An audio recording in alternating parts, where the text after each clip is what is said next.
పడుతున్న నా బతుకు కష్టాలని పిల్లని చెయ్యి పట్టాలని నల్లని సీకట్లో ఒకదాన్నే కూసున్న దిక్కులేని పచ్చినయ్యి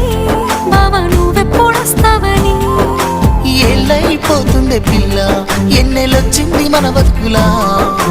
ఏలైపోతుంది పిల్ల ఏలు వట్టంగా వస్తున్నాగా ఇన్నాళ్ళ ఎడబాటు ఎడబాసిపోతుందిలే ఈ సీనయ్య గుంటున్నదే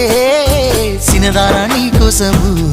ఈ దూరాన్ని చెరుపుతూ తీరాల తెగిరింది అందాల ఈ మానవు